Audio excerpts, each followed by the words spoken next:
being down. And I remember Reggie and Dal saying that he sort of embraced feeling like this team like the villain, kind of spoiling other teams' plans to eliminate you guys. Why do you guys thrive in this environment so far?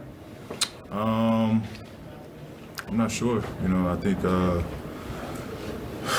we do just that. We thrive in this moment. We come together even more so in these moments. And I mean, this team, is just made up of toughness all across the roster, and so we're gonna give it everything we got, and we live with the results. Oh, sorry. Oh, then I was just saying he doesn't understand why when you struggle sometimes it's magnified. And you had your biggest game tonight in a moment like this.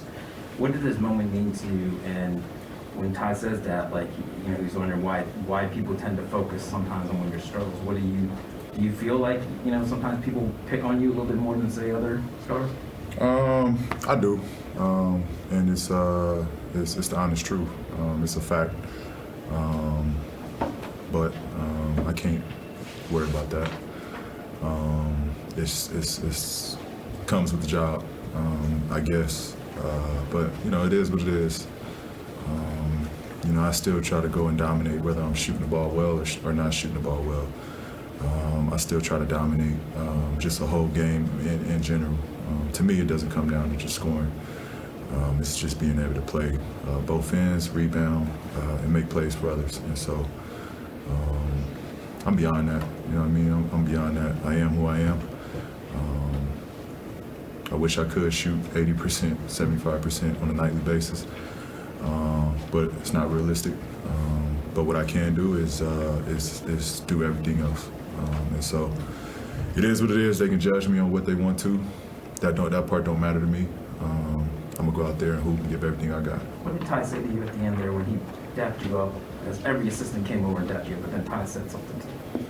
I can't share that. You guys are on the same page, at the same end. Yeah. It's a lot of MFs and bleep this and bleep that in there. That neighborhood stuff. Yeah. Well, go ahead. All right, Paul, I know you just said it's not about scoring and shooting, but you did hit those 3 threes in the third quarter after struggling for how many every game. You hit 7 threes in the first 3 quarters of this series. So when do you feel like you've got a rhythm where it's like, all right, I'm hot, keep getting it to me? Well, I just thought tonight my legs were under me, and that was just really the key. I felt strong physically, and my legs just felt like they were under me tonight. However way the series goes or however way the game goes, that plays a big factor.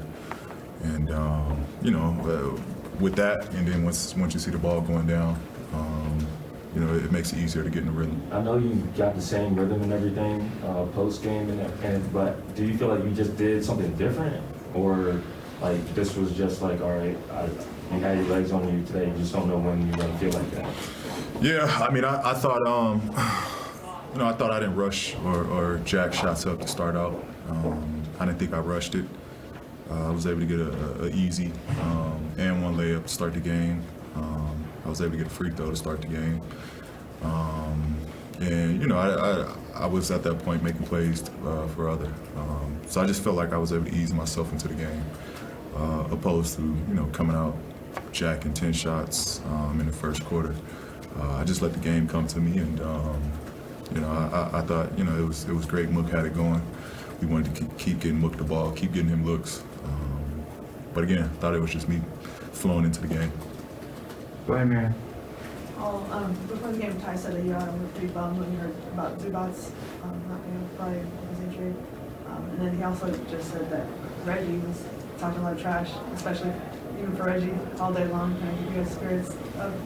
Can you describe sort of the emotions of the day? Yeah, it was tough, losing another player, another starter for us, and another big body for us that we need. It was tough, big loss. But I thought, situations like that, you rally together, and you just find a way.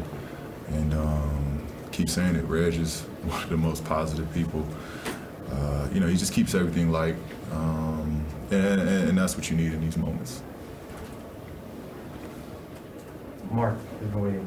Paul, given the ups and downs of the playoffs, just from a results standpoint and a quick turnaround, what's the process for you of being able to recover from a physical standpoint so quickly and then just moving on to the next game good order? And how do you think that applies tonight?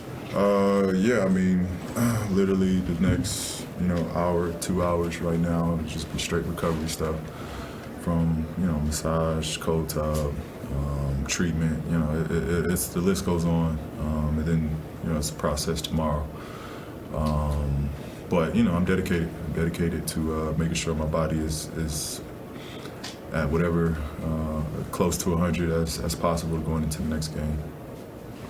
Go ahead, Mark. Talk about Cuz, what you thought when he came here, and how do you think things have been for him mentally and also tonight's game? Yeah, I think it's great to have, Cuz in there. He slows the game up for us, which is a good thing because, he's still dominant big and demands a double team. So I think it's a great breakup for us when we're playing the spread and, fast pace to have Cuz slow the game down in moments where we can dump it down there and get production. So, he brings the toughness and that's what this team is prided on. We got toughness from top to bottom, and Cuz just adds to that. Considering your time playing All-Star games with him and then to see this stage of his career now, how, I guess, is that like the waves of life of an NBA player? What did we learn from that? Yeah, I've been teammates with Cuz in the USA team. We grew a great relationship then. And draft night, during the whole process, we connected, same draft. And, we both had big time injuries that we, have talked about and shared moments. And so, I think, at this point in his career, I think he has matured a lot. He just plays with so much passion. I think it just gets, taken the wrong way because he plays hard, he plays with passion, and he just wants to be respected on the floor. But, we appreciate what he brings. We appreciate him on the floor. And, I hope he can be the player that he was, if not close to it. Go ahead, Rachel, then Mannix, then Sam, then whoever else. Well, you just mentioned a major injury. I sometimes think of your career as before and after. What did going through that teach you about toughness and digging in when things are hard and all the stuff that you're showing in this playoffs? Yeah, it's just been tough. It's been a process. I hear LeBron say, he's not 100% and won't ever be 100% again. And then I thought about it like, man, that was stripped from me as well. And it's tough. It's tough. I definitely lost some things. Even with the shoulder surgeries, I lost a little bit. But it's again, it's part of this game. You got to take it. You got to roll with it. You got to be able to adapt. And you just keep it moving.